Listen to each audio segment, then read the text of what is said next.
möhtərəm saz, söz aşiqləri. Ozan Məclisində bugün çox maraqlı bir müzakirəmiz olacaq. Səməd Vurğunun Komsomol poemasında Əsli Kərəm izləri mövzusunda danışacağıq. Qonağımız dəyərli alimimiz, fəlsəfə elm sahəsi üzrə fəlsəfə doktoru, hörmətli Faiq Qarayevdir. Faiq müəllim, xoş gördük. Xoş gördük, hörmətli Qorxmaz müəllim. Faiq müəllim, öncə gəlin Əsli Kərəm dastanının yaranma tarixindən başlayaq. Bilirsiniz, Səməd Vurğun rəhmətli Komsomol poemasını yazıb 20-ci əsrin 1-ci yarısında. Amma Əsli Kərəm dastanı 16-cı əsrin əvvəllərində yazılmış, qələm alınmış və xalq arasında formalaşmış, həm şifahi xalq ədəbiyyatında, həm də yazılı ədəbiyyatda özünə xüsusi yer tutmuş bir əsərdir. Ümumiyyətlə, Əsli Kərəm dastanı Azərbaycanın dövlətçilik tarixində müxtəlif başlıqlar adı altında nəşr olur. Birinci, Kərəm ilə Əsli adı altında. İkinci, Hekayəti Kərəm adı altında. Üçüncüsü, Aşıq Şair Kərəm adı altında.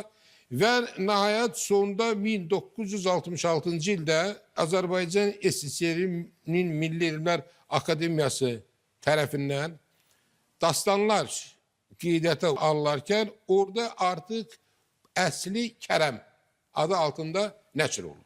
Və bu günə qədər də artıq Əsli Kərəm adı altında davam edir. Faiq müəllim, bilirəm, fikirlər çoxdur, biraz da qarışıqlıq var məsələnin içində.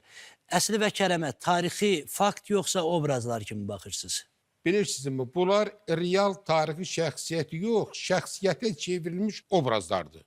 Birincisi, bu əsərin yazılması Səfəvilər dövlətinin hakimiyyəti dövrünü əhatə edir. Səfəvilər dövləti 1501-ci ildə Şah İsmayıl Xətai hakimiyyətə gəlir və Səfəvilər dövləti təxminən 1736-cı ilə qədər davam edir. Və həmin tarixi dövrdə ilk dəfə Səfəvilər dövləti yaranan vaxtı, meydana gələn vaxtı onlar Azərbaycanı 4 bəylər bəyliyinə böldülər. Birinci bəylər bəyliyi Şirvan, ikinci bəylər bəyliyi Gəncə Qarabağ, üçüncü bəylər bəyliyi Çuxursəd İrəvan və dördüncü Təbriz bəylər bəyliyi. İndi burada məsələ çıxır ki, sual yaranır. Nə üçün bu əsər yazılanda Ziyadxanın oğlu oldu? Ziyad oğulların tarixdə xüsusi yeri var. Bəli, xüsusi. Burada da Şah İsmayıl Xətai da orada Səfəvilərin başçısı idi. Və deməli, burada istər-istəməz bunların qarşılıqlı bir-birinə razılığı var idi ki, belə bir əsərin hazırlanmasına bunlar rəvac verdilər və icazə verdilər. Ona görə də Qurbani dastanında və Əsli Kərəm dastanında elə xəttlər var ki, onları mən nəzərə alaraq, məsələn, vəzir, Qara vəzir. Qara vəzir, məsələn, Qurbani dastanında Pəri xanım şaha yalvarır, ondan imdad deyir, amma burada bu tərəfdə Qara vəziri söyür, ona qarğışlar edir. Qurbaniyəm Qara vəzir əlindən şeyx oğluna şikayətə gəlmişəm. Şikayətə gəlmişəm. Bu cür orada çox oxşarlıqlar var. Ona görə də həmin oxşarlıqları nəzərə alaraq bir müəllif ki, mən bu qənaətə gəlirəm. Bu mənim şəxsi fikrimdir ki, bu əsərin ilk variantını Aşıq Qurbani hazırlayıb. Gəlin biraz da dəqiqləşdirək. Demək istəyirsiniz ki, Qurbanidəki Qara vəzir, despot obraz, Əsli Kərəmdə də Qara Məlik. Qara Məlik paralel oxşardır. Paralel oxşardır və digər də orada sevgi, məhəbbətə uyğun dastandakı o ana xəttlər var. Bu xəttlər üstə düşür. Bu xəttlər bizə göstərir ki, bunlar konkret olaraq bir müəllifin, eyni adamın beyninin məhsuludur. O da ki, mən hesab edirəm ki, bu əsərin ilk formasını Qurbani tərəfindən hazırlanıb, yazılaraq şifahi xalq ədəbiyyatı formasında verilib və sonra tədricən formalaşdıqdan sonra yazılı ədəbiyyata çevrilir. Yəni, Əsli Kərəm dastanı ilə Qurbani arasındakı oxşarlıq bir müəllifliyə dayanan məsələdir. Sizin qənaətiniz belədir. Bəs Səməd Vurğunun Komsomol poemasında Əsli Kərəmin hansı izləri var? Səməd Vurğun özü də Əsli Kərəm dastanından bir təlimat kimi istifadə edir. Sevgi, məhəbbət kimi istifadə edir. Və istifadə edərək göstərir ki, vətəni, torpağı sevmək lazımdır. Və komsomolçular Azərbaycanlı idilər. Bu komsomol, qıraqdan gələn komsomolçular deyildi. Bunları öyrədirdi ki, yəni siz vətəni sevin. Orada məsələn Səməd Vurğunun Komsomol poemasında təkcə Səməd Vurğun əsli Kərəm dastanından bir təlimat kimi yox və eyni zamanda Babəkidən də istifadə edici. Səməd Vurğun Komsomol poemasında ana xəttindən birbaşa çıxır. Məsələn, yazır bu 20-ci əsrdə. Komsomoldan yaza Komsomol xəttindən birbaşa çıxaraq gedir 7-9-cu əsrlərə. Məsələn, Babəki edam elədilər 838-ci ildə. Sual olur onda Babəkin Komsomola nə adəti var idi? Amma görürük yox. Artıq bu komsomollara, onlara komsomol dəstəsinə dərs keçir ki, bilin ki, bu vətən, bu torpaq uğrunda Babəki edam elədilər. Babək canını qoydu. Azadlıq hərəkətinin banisi kimi amma təslim olmadı. Babəkin torpağını heç kimə vermək olmaz. Necə ki, bunlar başladılar ağaları, bəyləri qovmağa. İndi belə bir sual olur. Əgər bir rayonun, bir kəndin ağasını qovursansa, orada qara cəmaat qalar mı? Əlbəttə, bu cəmaat da bunlara qoşulub keçinməlidir. Bu cür metodlardan bu ermənilər 1920-ci il, 36-cı, 37-ci illərə qədər Azərbaycanın nə qədər torpaqlarını işğal elədilər, aldılar. Həmin komsomolların vasitəsilə komsomolçular elədilər. Məsələn, orada Gəray bəyin... Yəni, Səməd Vurğun komsomolu üzdə pərdə kimi tutur, amma milli məfkürənin toxumunu səpir, deyilmi? Bəli, orada bir yer var. Orada gör nə deyir Səməd Vurğun? Deyir, aldada bilməmiş dünyanın varı, bir məslək eşqi ilə yaşayanları, gətir xəyalına Babəki birdəm, dağların dərdinə yarandı həmdəm. O ellər eşqi ilə gündə boyatdı, ellər zümzümə ilə onu oyatdı. Bunu komsomollara deyir. Kılıçlar, nizələr keçdi döşündən, cəllada can verdi dilində vətən. Yəni bu cür bu canını verdi bu torpaq uğrunda, bu vətən uğrunda. İndi bunu komsomol adı altında gəlibsən, kəndi boşalt ağa adıyla qolçomaqlara, mülkədarlara qarşı mübarizə adı altından. Dağıdaraq görmüşsən bütün Göyçə mahalı, Zəngəzur mahalı. Hamısını bu cür komsomol adı yeni quruluş qurmaq adı altından oranın ağasını, bəyini, yəni baş bilənlərin hamısını kənddən çıxardığından sonra sual olur orada. Kim qala bilərdi? Qara cəmaat, kasıb cəmaat orada qala bilərdi mi? Əlbəttə qala bilmədilər və torpağı boşaltmağa məcbur oldular. Böyük Səməd Vurğun öz müasiri olduğu dövrdə bu cür əməlləri artıq komsomol poemasında müəyyən, bax bu cür kodlar altında verdi. Biz bunu bilməliyik. Məsələ ondan ibarət deyil. Təkcə Səməd Vurğun əsərlərində yox. Məsələn, biz digər mütəfəkkirlərin əsərlərində də belə faktlara rastlaşırıq. Bəxtiyar Vahabzadənin Gülüstan poeması da... Məsələn, orada mən Bəxtiyar Vahabzadənin çox düzgün buyurursunuz. Bəxtiyar Vahabzadənin Gülüstan poeması. 1813-cü ildə Gülüstan müqaviləsi bağlananda Bəxtiyar Vahabzadə Gülüstan poemasında belə bir fraza işlədir. Deyir, göy də güruldadı o gün dedilər. O göy gürultusu Ulu Babəkin ruhuymuş hönkürüb fəryad qoparır. Deməli, rəhmətli Bəxtiyar Vahabzadə də bu tarixi gerçəklə əlaqədar o da istinad etdi Babəkə. Yəni, Babəki misal gətirdilər ki, Babək bu tarixin, bu cür igid oğlunun torpağıdır. Buna biz xəyanət edə bilmərik. Yaddaşlara qaytarır bu. Qaytardır. Ondan sonra Əsli Kərəm dastanından Bəxtiyar Vahabzadə istifadə edir. Gülstan poemasında. Deyir, bağrı köz-köz oldu yanıq Kərəmin. Tellər inildədi, yandı, nə yandı? Aşığın sazında həzin bir mahnı əllər toxunmamış pərdə yarandı. Azərbaycan ikiyə parçalandı.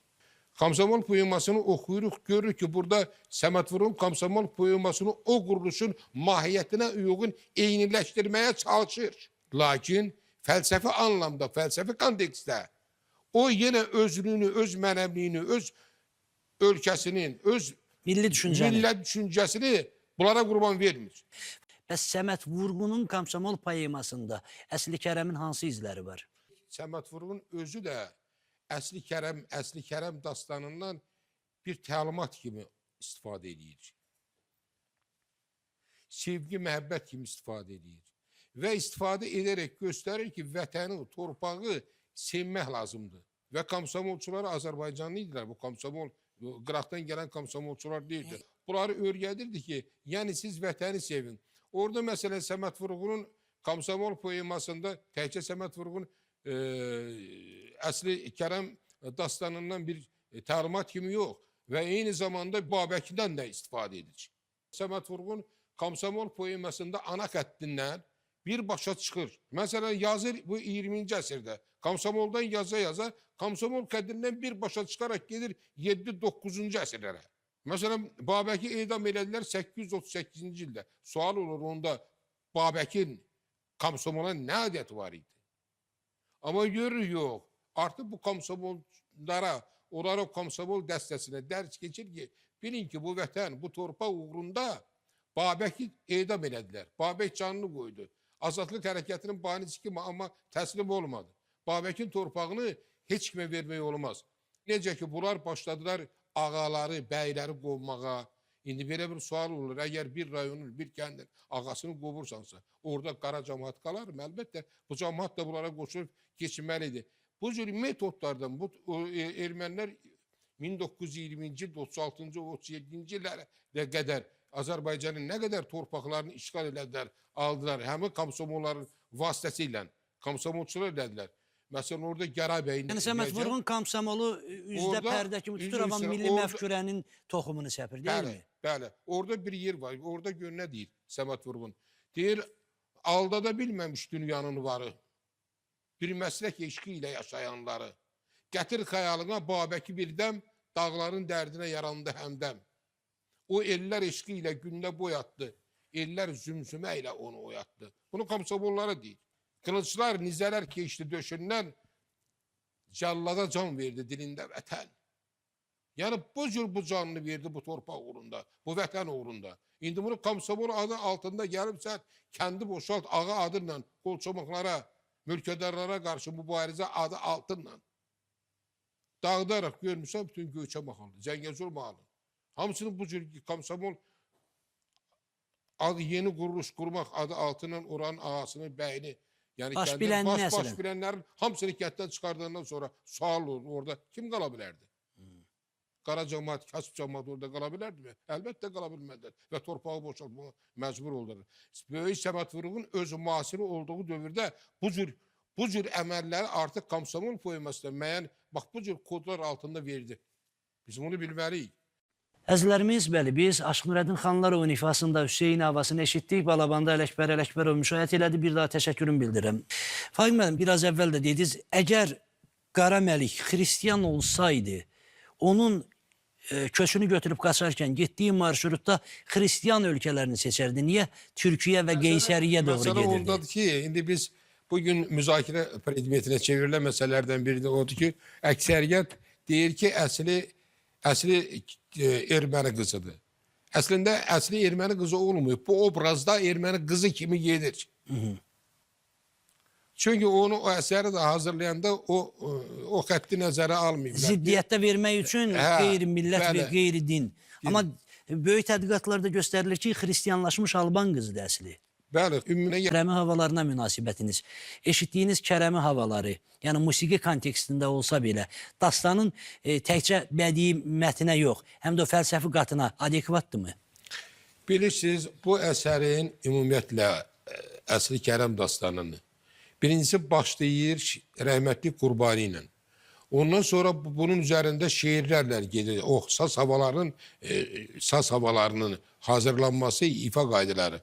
Bundan sonra orada mənbələr göstərir ki, bu Aşıq Cahangirin, sonra Aşıq Qəmbərin, Aşıq Ömərin və s.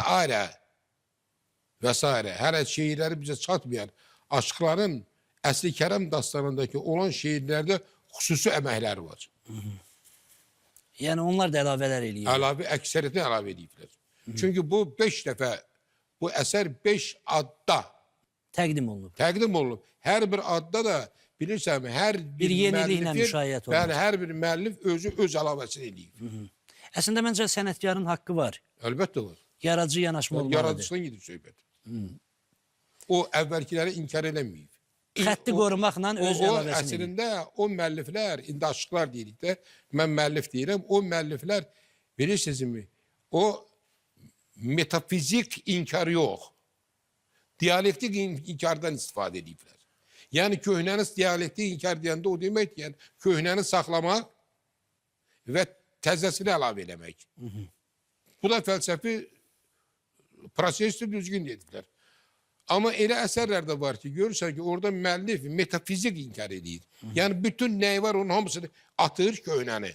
Özündən nə isə yaradıb qoşur. Və bəzən də görürsən oğurluq edir, əsəri öz adına çıxılır. Amma bu əsərdə isə elə deyil. Bu əsərdə, Əsli Kərəmdə görürsünüz, Səməd Vurğun, götür Səməd Vurğun. Səməd Vurğun ondan istifadə etdi, amma öz yeniliyini qoydu. Rəhmətli Səməd Vurğun ümumiyyətlə Komsomol, təkcə Komsomol poemasında deyil. Məsələn, onun Vaqif tərəfindən bütün əsərlərində o Azərbaycanın dövlətçilik tarixində çox yüksək yenilər gətirib, verib. Sadəcə olaraq bugün biz tədqiqatçılar onun üzərində işləməli və Azərbaycanın tarixini Səməd Vurğun fəlsəfəsində düzəltməyə cəhd eləməliyik. Çünki orada çox gizli bugün açılması nəinki lazım olan, orada açılması zəruri olan predmetlər var, məsələlər var. Məsələn, götürək Vaqif dramını, indi mən bu başqa bir mövzudur, sizin mövzu deyil.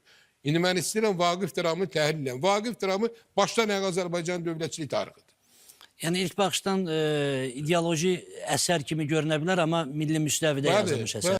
Faiq müəllim, bizə ayrılan vaxt başa çatmaq üzrədir. Buyurun, yekuna dair fikirləriniz. Yekun onu demək istəyirəm, hörmətli Qorxmaz müəllim. Əlbəttə, indi Allah bir sağlamlıq versin. Mənim indi hələ qarşımda belə geçsə, qismət olsa, mən sizə yenə də görüşməyə... Masanın üzərindəki kitabların hər biri sizin böyük tədqiqatların, fədakar fəaliyyətinizin məhsullarıdır. Çox sağ olun bu kitablara görə. Hər birində bir tarix yatır, hər biri tarixin ən dərin qatlarından gəlir. Bu araşdırmaları bir kitab şəklində, vahid bir bazada birləşdirmək sizin hafizənizin, yaddaşınızın, fədakarlığınızın məhsuludur.